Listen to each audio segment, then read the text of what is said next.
नमस्कार। ये वैदिक साहित्य की दूसरी वीडियो है। इससे पिछली वाली जो वीडियो है उसको प्लीज़ देखिए, उसके बाद ये देखिएगा। मैं हर वीडियो में कहता हूँ कि चीज़ें अगर आप क्रम से देखोगे तो अच्छी तरह समझ में आएंगी। तो पिछली वीडियो को देखने के बाद इसको देखिएगा। इसके बाद हम उत्तर वैदिक काल में प्रवेश कर जाएंगे। ठीक है, देखते हैं क्या होता है।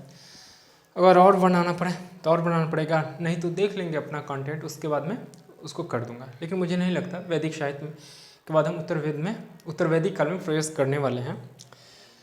पिछली वीडियो में बहुत सारी चर्चा हो चुकी है इस पे, अब जाकर देखिए। हम सब जानते हैं और चर्चा भी हुई पिछली वीडियो में कि जो हमारा वेद है वो अपौरुषेय है और नित्य है, मतलब कभी समाप्त नहीं होने वाला है। ईश्वर द्वारा लिखा गया है, माना गया है कि यह ईश्वर द्वारा लिखा गया है। और जो ईश्वर द्वारा लिखा जाता है कोई भी चीज़ वो जल्दी समाप्त नहीं होता। तो कहने का तात्पर्य ये है कि पिछली वीडियो में हम एक मिनट, हाँ चलिए ठीक है। तो पिछली वीडियो आप देख लीजिएगा, उसमें चर्चा हुई है हमारा वेद जो है ईश्वर द्वारा लिखा गया है। हमारा जो इतिहास है, साहित्य है, नहीं जो कभी नहीं समाप्त होने वाला है। और कहा जाता है कि ईश्वर लिखा है, भगवान लिखे हैं। अब पता नहीं सत्य क्या है, कोई नहीं जानता। भगवान है या नहीं है तो कहाँ है, और नहीं है आप नहीं भी कह सकते हो, कैसे कहते हैं कि आप नहीं हो। तो अंतिम सत्य क्या है कोई नहीं जानता। लेकिन ये मानना पड़ेगा आपको कि हमारा जो वेद है ईश्वर द्वारा लिखा गया है। और फिर वो किसी ऋषि को सुनाया, फिर इस तरह से वो ऋषि अपने शिष्य को इस तरह से परंपरागत चली। सप्तसिंधु प्रदेश में कहा जाता है कि इसकी रचना हुई, क्योंकि वहीं पर ऋषि सब थे। नहीं, उसके बाद पिछली वीडियो में सारी चर्चा हो चुकी है, आप उसको देख लीजिएगा प्लीज़, क्योंकि इधर चर्चा करूँगा लंबी वीडियो हो जाएगी। तो इसीलिए आज ये है, उसी से मेल खाता हुआ ये वीडियो है। नहीं, पिछली वाली को देख लीजिएगा, उसके बाद ये देखिएगा। ये दो वीडियो देख लोगे तो आपके दिमाग में ना खाका बनी रहेगी। तो अगली वीडियो देखने में या समझने में आपको, जब अगली वीडियो देखोगे आप तो समझने में दिक्कत नहीं आएगी। ठीक है, तो वैदिक साहित्य सारी चर्चा पिछली वीडियो में हो चुकी है। अब देखो नेक्स्ट, वैदिक साहित्य के अंतर्गत 4 वेद, ब्राह्मण ग्रंथ, आरण्यक, उपनिषद आते हैं और भी चीज़ें। लेकिन क्वेश्चन आ जाए कि वैदिक साहित्य के अंतर्गत कौन कौन से चीज़ आते हैं, तो अगर ये चारों रहे तो उस पर टिक लगाइएगा। उपवेद और वेदांग वैदिकोत्तर में लिखा गया। इसे मतलब बाद के उत्तर वैदिक काल जब समाप्त हो रहा था तब इसे लिखा गया। नहीं, ये वेद के ही भाग है। देखिए जितना भी चीज़ है ना, हम जितना भी चीज़ पढ़ रहे हैं, रामायण, महाभारत, गीता या उपनिषद, पुराण, नहीं ब्राह्मण ग्रंथ, जो भी है ये सब वेद से ही संबंध रखता है। सब वेद से ही संबंध रखता है और सब एक दूसरे से जुड़े हुए हैं। इस बात को आप लेकर चलिएगा, मान के चलिएगा। नहीं, और सबसे आश्चर्य वाली बात है कि कहा गया कि वेद व्यास, कृष्णद्वैपायन वेद व्यास, इन्हें एक जगह कलेक्ट किए हैं। लेकिन आप सोचिए कि एक ऋषि, आप पढ़िएगा ना एक रामायण, आप वाल्मीकि रामायण ले लो या पुराण ले लो, श्रीमद् भागवत पुराण, आप उसको 2-2 भाग है उसका, इतना मोटा मोटा, और इतना तीनों वेद एक साथ एक आदमी कैसे कलेक्ट कर सकता है। इस पर भी कहीं ना कहीं क्वेश्चन मार्क आता है।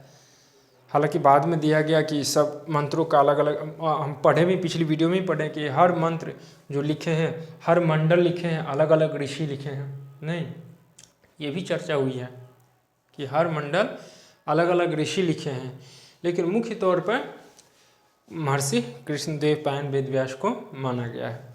नहीं, तो वेद की रचना तो बहुत पहले हो गई थी, लिपिबद्ध किए वो, नहीं लिखे वो। ठीक है, दिक्कत होगी कमेंट कीजिएगा। शुरू करते हैं इस वीडियो को। तो ये है उपवेद और वेदांग, वेदिकोत्तर कहा जाता है जिन्हें। वैदिक साहित्य कई पीढ़ियों तक ऋषियों द्वारा सुनकर और सुनाकर, अगर नहीं दिखाई देती है तो जो मैं बोल रहा हूँ उसको सुनिए प्लीज़ और नोट्स बनाते चलिए, ठीक है। वैदिक साहित्य कई पीढ़ियों तक ऋषियों द्वारा सुनकर और सुनाकर आगे बढ़ाते रहे, इसीलिए इसे श्रुति कहते हैं। श्रुति का मतलब होता है सुनकर या सुनाकर, किसी को सुनाकर, यानी कि ऋषि कहा जाता है कि ईश्वर ने किसको सुनाया, किसी एक ऋषि को सुनाया गया। जैसे आप कल्पना कीजिए, और वो ऋषि क्या किए, अन्य ऋषियों अपने शिष्यों को सुनाए, और जब कंठस्थ हो जाती है तो कहते कि आप जाओ, और वो दूसरे को सुनाते। इस तरह से मतलब ये कई पीढ़ियों तक यह परंपरा चली। फिर धीरे धीरे वेद जो हमारे हैं उसको लिपिबद्ध किया गया। चलिए, हमारा वेद जो है अपौरुषेय है और नित्य है, नहीं कभी नहीं समाप्त होने वाला। अपौरुषेय इसलिए कहा गया है क्योंकि इन्हें पुरुष नहीं लिखा है, पुरुष नहीं रचा है। इन्हें कहा जाता है कि ये ईश्वर द्वारा रचा गया है। ठीक, क्वेश्चन यहाँ से बनते हैं। उपवेद और वेदांग, ये जो है कभी कभार क्वेश्चन पूछ देता है, इसमें कन्फ्यूजन है, सटीक नहीं आया है कि इनमें से कौन वैदिक साहित्य का भाग नहीं है। तो उपवेद और वेदांग, और कभी कभी ये भी पूछ देता है कि निम्नलिखित में से कौन वैदिक साहित्य का भाग है। अगर ये सब न रहे, उपवेद और वेदांग रहे, तो उस पर आप टिक लगाइएगा।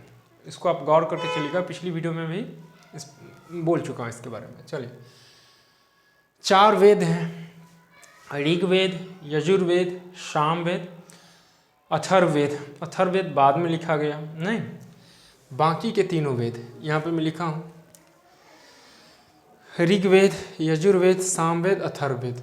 शुरू के तीनों वेदों को वैदित्रीय कहा गया है, यानी कि शुरू के जो 3 वेद हैं, ऋग्वेद, यजुर्वेद, सामवेद, इसे वैदित्रीय कहा गया है, नहीं वैदित्रीय कहा गया है क्योंकि ये तीनों वेद यानी कि यज्ञ से संबंधित है। देखिए, ज़्यादातर जो हमारा जो वेद है ना, जो वेद में जो ऋचाएँ, जो मंत्र है जो ना, वो यज्ञ से संबंधित है, मतलब पूजा पाठ से संबंधित है। ईश्वर को कैसे प्रसन्न करें, नहीं ईश्वर को कैसे प्रसन्न करें, क्या करें जिससे ईश्वर प्रसन्न हो, सबका कल्याण हो, नहीं सबका, इसीलिए कहा जाता है ना, अयम निज परोविति गण लघु चेतसाम उदार चरिता नाम तो वसुधैव कुटुंबकम, नहीं तो सबका कल्याण हो, पूरे जगत का, पूरे संसार का, न कि केवल एक हमारे भारत देश का। तो ये ऐसा साहित्य हमारा, इस सबका कल्याण हो। तो वो ऋचाएँ सब हैं, मंत्र सब हैं।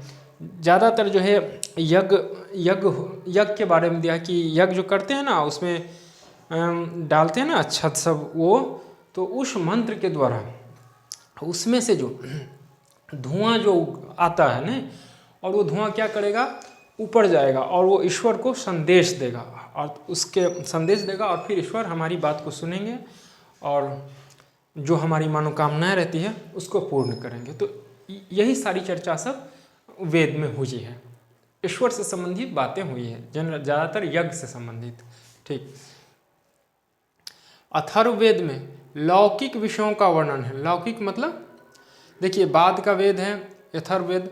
अथर्ववेद में लौकिक मतलब सांसारिक, नहीं, जबकि शुरू के वेद सब में देवताओं की चर्चा हुई है, नहीं यज्ञ संबंधी चर्चा हुई है। अथर्ववेद में लौकिक संबंधी चर्चा हुई, मतलब सांसारिक संबंधी, संसार में क्या हो रहा है इसके बारे में। ठीक, सांसारिक संबंधी। वेदों की रचना सब तो सिंधु प्रदेश में हुई, पिछली वीडियो में मैं बताया हूँ, नहीं वेदों का संकलन महर्षि कृष्ण द्वैपायन वेद व्यास किए हैं, नहीं जिन्हें वेद व्यास भी कहा जाता है। महर्षि कृष्ण द्वैपायन वेद व्यास, नहीं ये एक जगह क्या लिखा है, हाँ संकलन मतलब एक जगह कलेक्ट किए, नहीं। अब सोचिए कि महर्षि वेद व्यास एक जगह कलेक्ट किए, या रामायण महाभारत जो हमारा एपिक बहुत बड़ा, उसके बारे में जो कमाल के राइटर होंगे, महर्षि वाल्मीकि, नहीं महर्षि वेद व्यास। अगर कल्पना ही मानना है, मान लेते हैं कल्पना ही, तो एक तो कल्पना इसे नहीं मान सकते हैं, लेकिन सपोज करिए तो देखिए कि कैसा होगा। बाप रे, कितने बड़े विद्वान रहे होंगे और किस तरह से लिखे होंगे, नहीं कमाल के राइटर। हालांकि वेद अपने आप में, वेद नाम ही है, वेद मतलब नॉलेज, ज्ञान का भंडार है ऋक।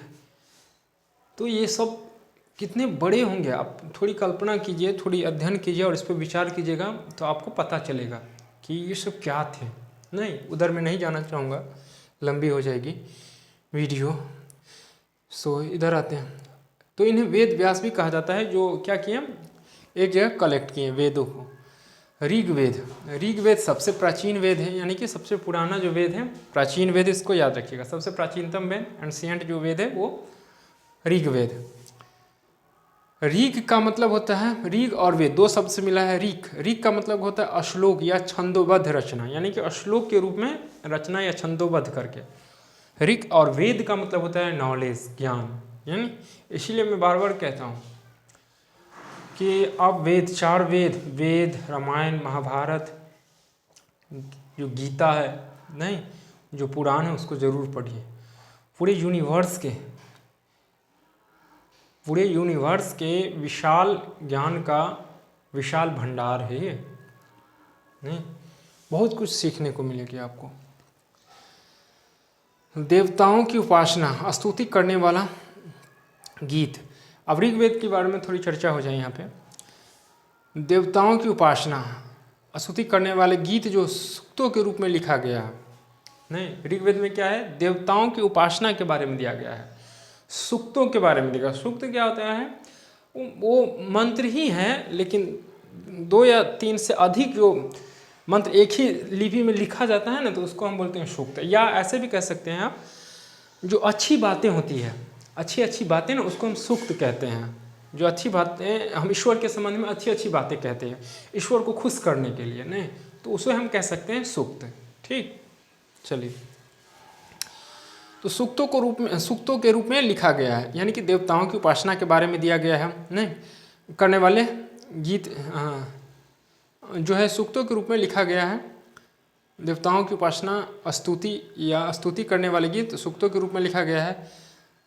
ऋग्वेद में 10 मंडल है, 1028 सूक्त है और 1600 मंत्र है। 1580 लोग कहते हैं 1600। तो 10 मंडल, 1028 सूक्त। हर मंडल, यहाँ पर आपको दिखाई, मैं दिखूँ ना दिखूँ, इसको आप देखिएगा और नोट्स बना लीजिएगा। ऋग्वेद में 10 मंडल है। मंडल को क्या किया गया है, सूक्त में विभक्त किया गया, फिर सूक्त को किस में बांट दिया गया है, मंत्र में। यानी कि मंडल विभक्त है सूक्त में और सूक्त विभक्त है मंत्र में। 10 मंडल है ऋग्वेद में, 1028 सूक्त है और 1600 मंत्र है। सूक्त का मतलब होता है अच्छी उक्ति, नहीं अच्छी बातें।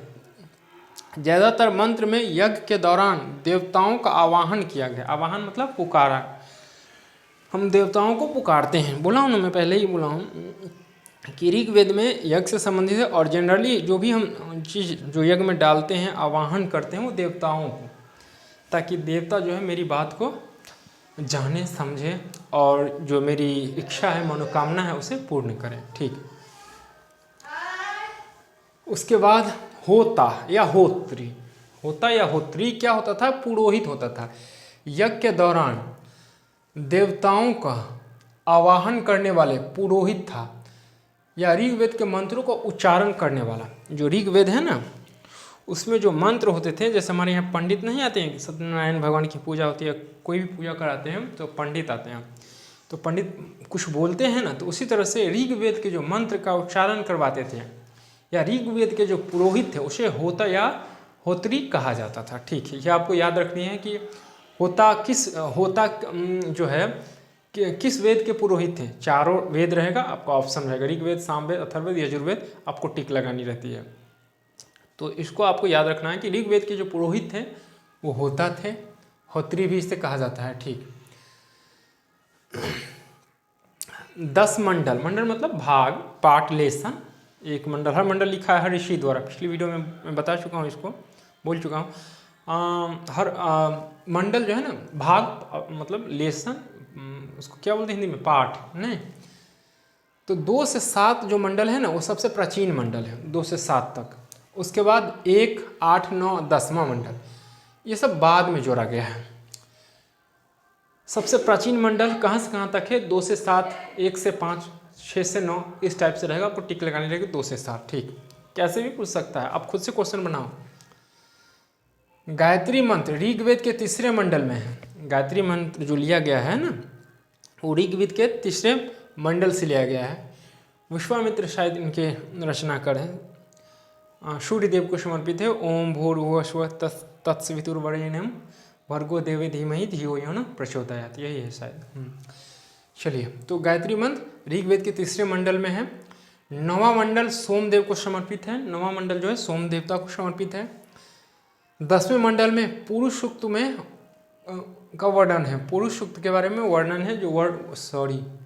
10वें मंडल में पुरुष सूक्तों में वर्णों की देवीय उत्पत्ति का सिद्धांत है। यानी कि ऋग्वेद के 10वें मंडल में के पुरुष सूक्तों में, 10वें मंडल के पुरुष सूक्तों में वर्णों की देवीय उत्पत्ति का सिद्धांत है। जब मैं ऋग्वेदिक समाज आपको कह रहा था, आपको समझा रहा था, तो उसमें हमने चर्चा की थी ना कि ब्रह्मदेव के मुख से हुआ नहीं, ब्राह्मण, उसके बाद क्या था जो क्या भुजा से उत्पन्न हुआ क्षत्रिय नहीं, उसके बाद जंघा से जो उत्पन्न हुआ वैश्य व्यापारी, और जो सबसे नीचे से जो उत्पन्न हुआ उसे शूद्र कहा गया। इस पर चर्चा हो गई ऋग्वेदिक समाज में, हमने कही है, आप जाकर देखिए, उधर में नहीं जाना चाहूँगा क्योंकि पहले ही चर्चा हो चुकी है, उसको बाद में फिर लेना, थोड़ी बहुत चर्चा हो जाए वो दूसरी बात है, आप जाकर देख लीजिए। वीडियो लंबी हो जाती है, मैं नहीं चाहता कि लंबी हो, छोटी छोटी वीडियो रहे ताकि आपका भी समय बचे और मेरा भी समय बचे, क्योंकि समय का बड़ा ही महत्व है। अब आते हैं यजुर्वेद। यजुर्वेद कर्मकांडीय वेद, यज्ञ के दौरान कर्मकांड। आप समझ सकते हो कि यजुर्वेद जो है जिसमें कर्मकांड से संबंधित है। यजुर्वेद किससे संबंधित है? कर्मकांड से। यज्ञ से संबंधित कौन सी वेद है? तो ऋग्वेद। यज्ञ से संबंधित वेद ऋग्वेद, कर्मकांड से संबंधित वेद यजुर्वेद। ऋग्वेद के जो पुरोहित है उसे होता या होत्री कहा जाता है। ऋग्वेद में कितने मंडल? 10 मंडल है, 1028 सूक्त है और 1600 मंत्र हैं। ये सब आपको याद रखनी है। गायत्री मंत्र ऋग्वेद के 3रे मंडल से लिया गया है, ठीक। तो यजुर्वेद जो है कर्मकांड वेद है। जो कर्मकांड करते हैं ना, जो कर्म संबंधित पुरोहित आते हैं ना हमारे यहाँ, तो उससे संबंधित है। विधियों का उल्लेख, यानी कि कर्मकांड की विधियों का उल्लेख है। यजुर्वेद के कर्मकांडों को संपन्न करने वाला पुरोहित ने अधर्वयु कहलाता था। क्या कहलाता था? अधर्वयु। जैसे होत्रा का, 1 मिनट, सॉरी, क्या हो गया यार, छोड़, यहाँ भी आ जाएगा, अधर्वयु कहलाता था।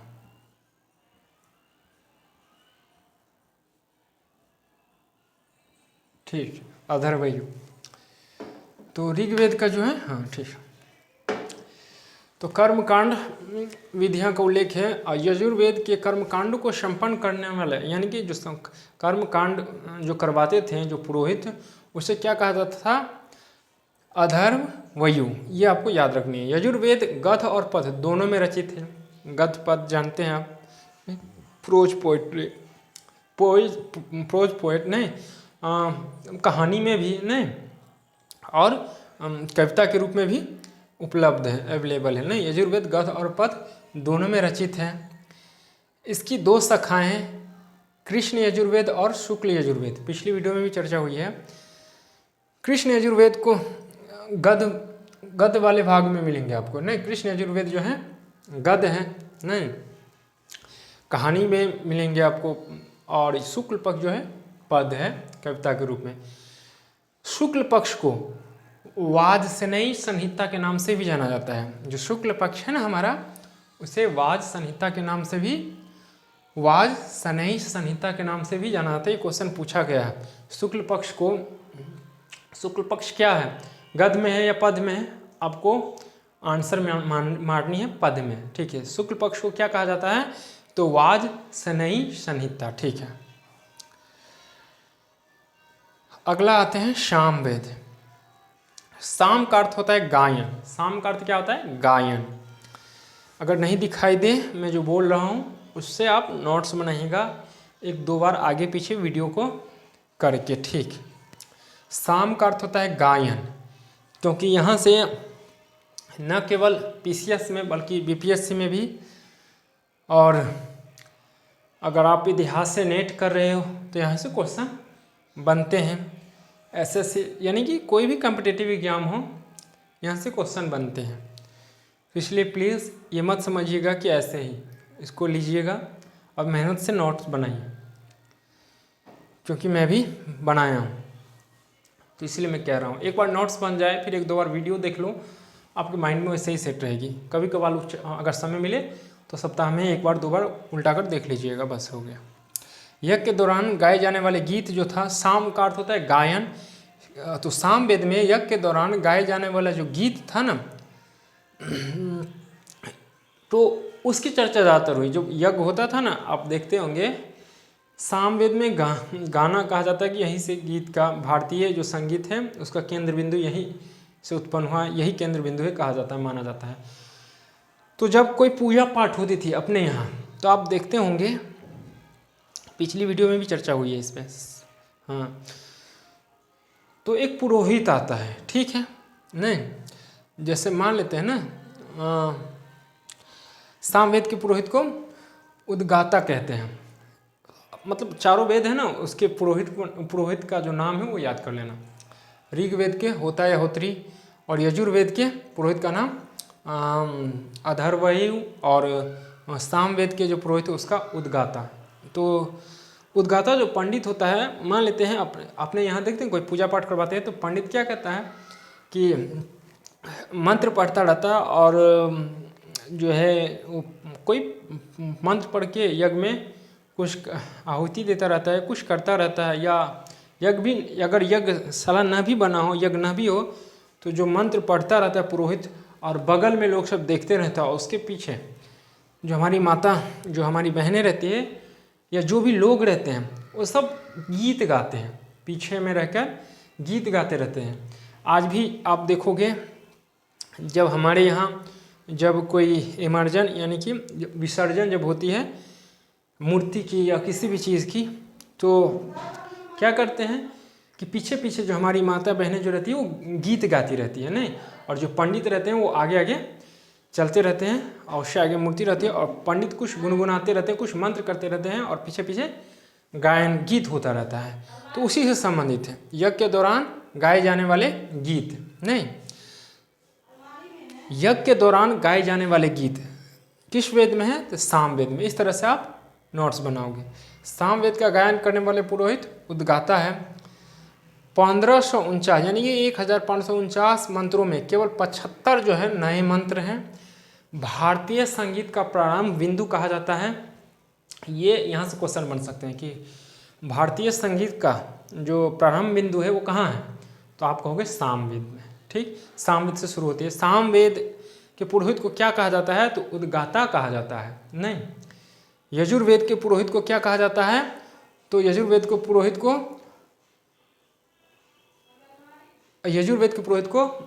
अथर्वयु कहा जाता है, और ऋग्वेद के पुरोहित को धोता या होत्री कहा जाता है। ठीक है, लास्टली अथर्ववेद देख लेते हैं। आपको अक्षर न दिखाई दें, लेकिन मेरी बात आप सुनो, उससे नोट्स बनाइए। मैं बार बार कह रहा हूँ। चौथा अथर्ववेद। अथर्ववेद जो है अथर्वा ऋषि के नाम पर है। नहीं, अथर्ववेद अथर्वा ऋषि के नाम पर है। अथर्ववेद जो है जनरली, अथर्ववेद जो है ना हमारा, वो जादू टोना से संबंधित है। किससे संबंधित है? एक मिनट, ठीक है, चलिए। अथर्ववेद जो है जनरली जादू टोना से संबंधित है। उसमें जादू टोना की बातें ज़्यादातर हुई है। नहीं, आप देखते होंगे कि पहले सांप काट लेता था, या भूत प्रेत लग जाती थी ना, भूत वगैरह सा, तो मंत्रों द्वारा या कोई भक्ता को अभी भी गांव घर में आपको देखने को मिलेगा, गजब करता रहता है। कभी मौका मिले तो देखना, मैं तो नहीं देखा हूँ, लेकिन देखना कि अगर भूत लग जाए या सांप कट जाते तो उसको भगता के पास ले जाता है कि नहीं, वही झाड़ फूँक करते हैं तो ठीक हो जाती है। तो ये सारी परंपराएं जो कहाँ से शुरू हुई थी, यहीं से, अथर्ववेद से। हालांकि अब इस पे जो पढ़े लिखे व्यक्ति हैं अब धीरे धीरे इस पे विश्वास नहीं कर रहे हैं, डॉक्टर्स के पास जा रहे हैं, और जाना भी चाहिए, क्योंकि अब वो अलौकिक शक्ति नहीं रहे हैं। अब वो ऐसा आदमी भी तो नहीं है ना जो शुद्ध रूप से वेदों का मतलब है, लेकिन बहुत रेयर है, बहुत कम है। तो आज भी मानना पड़ेगा और हमेशा ही रहेगा, लेकिन रेयर मात्रा, मतलब कम होती जा रही है जनसंख्या। तो विश्वास नहीं कर रहे हैं लोग इन सबों बातों, इन ये जो बातें हैं हमारी, जो देवताओं की बातें, वेदों की बातें, जनरली लोग विश्वास नहीं करते हैं। लेकिन मैं कहूँगा कि आप प्लीज़ इसको पढ़िए, क्योंकि मैं भी अध्ययन करता हूँ, मैं भी पढ़ता हूँ, तो आप भी पढ़िए, आपको बड़ा ही सुकून मिलेगा और एक अच्छी फीलिंग आएगी और शांति रहेगी। सबसे बड़ी बात है कि ये हिंसा नहीं होने देती है, जो वायलेंस है उसको बचा लेती है। नहीं तो इसको देखिए, अथर्ववेद,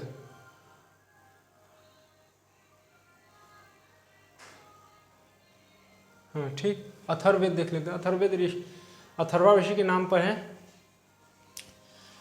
और अथर्ववेद में जादू टोना से संबंधित है यह वेद। यज्ञ में बाधा आने पर उसका निराकरण करने वाले मंत्रों का संकलन किया जाता है, इसीलिए इसे ब्रह्मवेद या श्रेष्ठ वेद कहा जाता है। देखिए, कोई यज्ञ हुआ और अचानक से क्या हुआ कि बारिश हो गई, या क्या बोलते हैं कि यज्ञ में हम मतलब आग जला रहे हैं, आगे नहीं जल रहा है, नहीं मतलब लगाएं और आग जल नहीं रही, तो क्या करेंगे हम? कहेंगे कि भाई कोई समस्या आ गया है, तो कोई मंत्र लेगा कहाँ से, या कोई कुछ जो भी यहाँ से लेगा, अथर्ववेद से लेगा। तो अथर्ववेद का कथन है कि कोई भी चीज़ हम करते हैं उसमें समस्या आ जाती है, तो मैं जो पढ़ूंगा मंत्र, उससे वो समस्या क्या हो जाएगी, दूर हो जाएगी। आप समझ गए मेरा तात्पर्य क्या है? ठीक है, और अथर्ववेद का भी तात्पर्य क्या है। तो यानी कि यज्ञ में बाधा आने पर निराकरण करता था मंत्रों के द्वारा, नहीं कि ये चल भाई आज बारिश हो गई, फिक्स है कि इसी मुहूर्त में यज्ञ करवानी है, और अचानक से बारिश हो गई, तो कोई ऐसी युक्ति ये निकालता है, बारिश आ गई तो कोई बात नहीं, इस वेद में कोई है जो आज बारिश आ गई तो इसके बदला कल भी आप कर सकते हो, या बारिश समाप्त हो जाए तो 10 घंटा के बाद भी, या 5 घंटा या 3 घंटा के बाद भी आप कर सकते हो। तो एक नया युक्ति ये देती है, नहीं यह वेद जो है अथर्ववेद। तो कहने का मतलब है मंत्रों द्वारा यह उपाय बताता है, बाद उस मतलब समस्या को सॉल्व कर देती है। तो इसीलिए अथर्ववेद इसे कहा गया है, यज्ञों में आने वाली समस्याओं को यह दूर करती है, ठीक है, किसी विधि से। इसीलिए इसे ब्रह्मवेद या श्रेष्ठ वेद भी कहते हैं। अथर्ववेद के मंत्रों का उच्चारण करने वाले पुरोहित ब्रह्मा हैं। एक बार शुरू से मैं कर दूं, ऋग्वेद के जो है पुरोहित वो होता या होत्री है, नहीं। यजुर्वेद के जो है अधुर वायु है, इसी तरह से सामवेद के जो है वो उद्गाता है, और अथर्ववेद के जो पुरोहित हैं उसे क्या कहा गया है, ब्रह्मा कहा गया है। ये आपको याद रखनी है, यहाँ से इससे क्वेश्चन बन जाएंगे, आप जानते भी होंगे, और यहाँ से बनते हैं, लगने लगता है ना कि यहाँ से ये क्वेश्चन बनेगा ही बनेगा, अपने लगने लगता है, आभास आ जाती है। जादू टोना, वशीकरण, भूत प्रेत से संबंधित मंत्र, यानी कि जादू टोना से संबंधित कि काला जादू कर देंगे, ये कर देंगे तो काला हो जाएगा, नहीं ये कर देंगे तो उसका धन संपत्ति गायब हो जाएगी, या ये मंत्र उससे भूत लगा दूंगा, चुड़ैल उसमें घुसा दूंगा, जो भी हो मतलब उसकी सारी ख़त्म कर दूंगा, या तो इससे संबंधित कहने का मेरा भाव ये है। तो ये सारी चर्चाएं इसमें हुई है, जादू टोना, भूत प्रेत से संबंधित मंत्र। तो जिसको भूत लग गया ना, तो कहा जाता था कि इसके मंत्र के द्वारा उसे इलाज किया जाता था। अथर्ववेद का नाम ही था, मतलब कोई भी समस्या आए तो उसका सॉल्यूशन करें, किसके द्वारा, मंत्रों के द्वारा। आज भी भूत प्रेत लग जाता है तो देखते हैं भागता लग जाते हैं, तो मंत्र वगैरह सब पढ़ता है। तो जो मंत्र लिया गया है वो जो पढ़ता है वो कहाँ से लेता है, ये जो कोई भी मंत्र वो पढ़ता होगा कहाँ से लिया गया होगा, अथर्ववेद से ही लिया गया है। क्योंकि जो जादू संबंधी टोना, भूत प्रेत नहीं, वशीकरण से संबंधित है। वशीकरण मतलब किसी को मंत्र पढ़ के वश में कर लेना, नहीं। तो ये सारी बातें जो हुई है अथर्ववेद में ही हुई है। चलिए, आपसे क्वेश्चन बनेगा कि मंत्र संबंधी जो वेद है वो कौन सी है, या भूत प्रेत से संबंधित वाली जो बातें चर्चा हुई है, वशीकरण की जो बातें हुई है, नहीं, वो किस में हुई है? तो आप कहना अथर्ववेद में, ठीक है। अधिकांश मंत्र प्रेत आत्माओं से मुक्ति का मार्ग बताता है। अधिकांश मंत्र जो है कहता है कि इसमें प्रेत लग गया है। अभी तो बहुत कम हो गई है, लेकिन पहले ज़माने में अगर आप अपने जो पितामह हैं, बाबा जो हैं आपके, या दादा चाचा, किसी से भी जो पुराने आदमी, उससे आप सुनोगे इसके बारे में तो ज़रूर कहेंगे कि हाँ पहले ये थी, चुड़ैल थी, भूत वगैरह, इस सब की बातें ज़्यादातर होती थी। और लोगों को मतलब कहते हैं ना कि बॉडी में प्रवेश कर जाता था और चुड़ैल जैसी बन जाती थी, तो फिर उसको चुड़ैल आ गया, ये वो कर करके फिल्म में देखते होंगे आप, तो वैसी हो जाती थी। तो ज़्यादातर जो कहा गया था, अधिकांश मंत्र प्रेत आत्माओं से मुक्ति का मार्ग बताता था। तो जिसे प्रेत लग जाती थी या चुड़ैल जिसके बॉडी में, या प्रेत जो भी हो, इसमें कहा गया है, तो जो वो आ जाती थी ना, तो उसको मंत्र के द्वारा क्या किया जाता था, उसको हटाया जाता था, ठीक। तो ये सारी बातें इसमें है, क्या बोलते हैं, अर्थवेद में है, अर्थवेद, सॉरी, अथर्ववेद, ठीक है। तो जादू टोना संबंधित है, विभिन्न जनरली जो बातें हुई है, भूत प्रेत की बात है, इसमें पता नहीं, लेकिन अगर ईश्वर है तो वो भी है। अगर आप ईश्वर को मानते हैं तो वो भी है। ये चार्वाक थोड़ी है कि पीवता पीवता पुनः पीवता यावत पतति भूतले उत्थाचाय पुनः पीवता पुनर्जन्म न विद्यते, नहीं, जाले जावे जीवम सुखम जीवम ऋणम कृत्वा घृतम पीवती, ये सब चार्वाक। आप चार्वाक को पढ़ रहे हो ना, चार्वाक को पढ़िए। उसके बाद जो है एक और था रजनीश ओशो, तो ये सब उन लोगों को, ये सब नहीं मानते हैं इन लोगों को, नहीं, कहता है ये सब नहीं है, कोई प्रमाणिक नहीं, वो नहीं कहेगा कि आपको गीता रटो या महाभारत पढ़ो, ये सब नहीं। कुछ उन लोगों का सीधा सिद्धांत है कि जो देखते हो उसको सत्य मानो, और स्वर्ग नर्क है या नहीं। मैं पहले भी कहा हूँ कि मुझे लगता है कि, मैं अपनी पर्सनल बात कह रहा हूँ, जहाँ तक मैं अभी स्टडी कर रहा हूँ, कि सत्य क्या है वो कोई नहीं जानता, नहीं, डाउट है सबों को, हो भी सकता है, नहीं भी हो सकता है, डाउट तो है, पूर्ण सटीक नहीं कह सकते हो आप। तो इसीलिए अंतिम सत्य क्या है कोई नहीं जानता। तो प्रेत आत्माओं से मुक्ति का मार्ग बताता है यह। तो अथर्ववेद जाके पढ़िए, उसमें जादू टोना वाली बात होगी। एनीवे, आगे बढ़ते हैं। 4 वेदों में सबसे लोकप्रिय वेद हैं, जो 4 वेद है ना, ऋग्वेद, सामवेद, यजुर्वेद, नहीं, और अथर्ववेद। तो ऋग्वेद, यजुर्वेद, सामवेद और अथर्ववेद, ये चारों में अथर्ववेद सबसे अधिक लोकप्रिय हैं, जो कि भूत प्रेत मंत्र से भरा पड़ा है, जादू टोना से। अंग और मगध का उल्लेख है इस वेद में। देखिए, अंग प्रदेश जो था ना, और मगध, महाभारत आप पढ़े होंगे तो जानते होंगे। तो अंग और मगध का जो उल्लेख है, इसे सुदूरवर्ती क्षेत्र बताया गया है, किसमें? अथर्ववेद में। सुदूरवर्ती क्षेत्र मतलब वो बहुत दूर का क्षेत्र था, इसलिए वहाँ आर्यशब नहीं गए, कहने का तात्पर्य इसका है यही। और उसके बाद है एक और है, यहाँ पे सभा और समिति का उल्लेख आया है, यानी कि सभा और समिति का उल्लेख आया है इसी वेद में, जो कि प्रजापति की 2 पुत्रियाँ थी। कहा गया कि प्रजापति की 2 पुत्रियाँ थी, सभा और समिति, जिसकी चर्चा किसमें हुई है?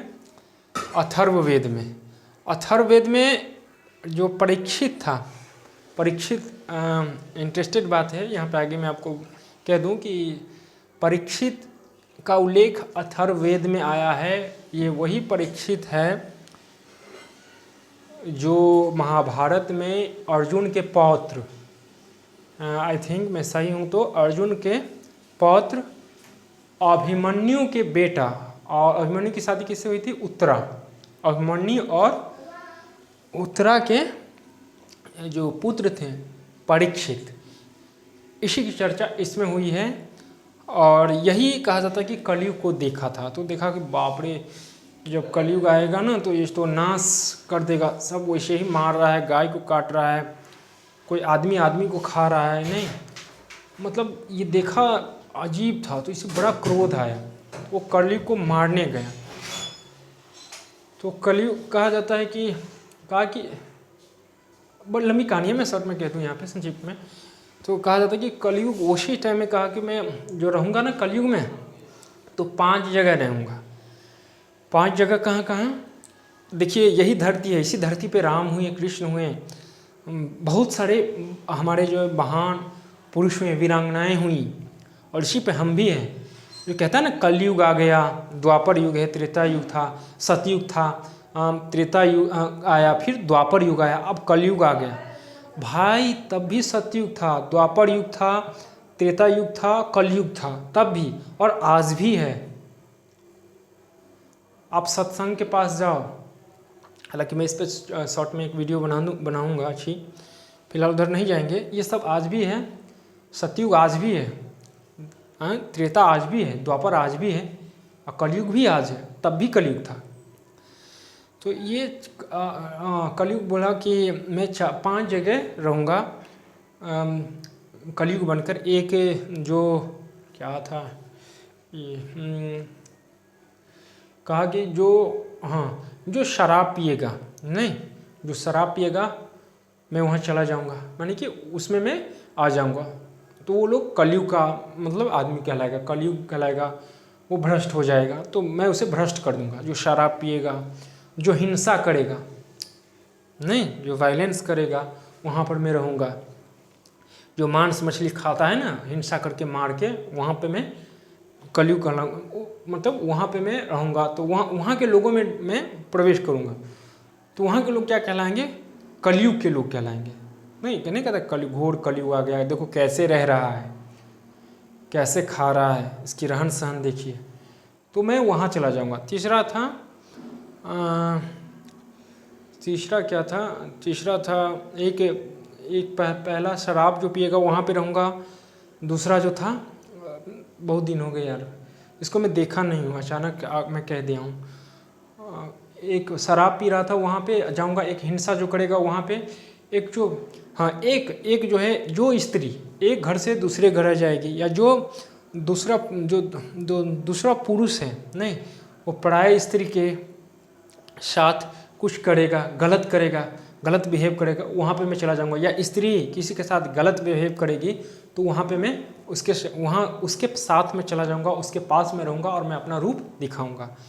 यानी कि एक हो गया, 3 हो गया, एक शराब और एक जो हिंसा है वहाँ पर, एक स्त्री अगर एक जगह से दूसरी जगह चला जाए, या जो कोई 1 मिनट भाई, हाँ ठीक, एक पुरुष जो दूसरे के घर आंगन में जाए, और एक था जो जुआ होता है ना, जो ताश खेलता है लोग, एश उसको बोलते हैं ना इंग्लिश में, कार्ड नहीं, प्लेइंग कार्ड, हाँ, सो वो जो खेलता है ना, वहाँ पे मैं रहूँगा। 4 हो गया। और एक जो सोना वगैरह का जो चोरी वगैरह करता है ना, वहाँ पे मैं अपना रूप दिखाऊंगा। तो इन 5 जगहों में मेरा वास होगा। इस 5 जगह, ये 5 कोई करेगा तो वहाँ मैं अपना रूप दिखाऊंगा। तो ये राजा परीक्षित, कलयुग राजा परीक्षित से कहा था, ऐसा कहा जाता है, ऐसा लिखा हुआ है। तो यही थी वीडियो, आप देखिए, यहाँ से प्रश्न बनते हैं। तो मिलते हैं अगली वीडियो में। नमस्कार।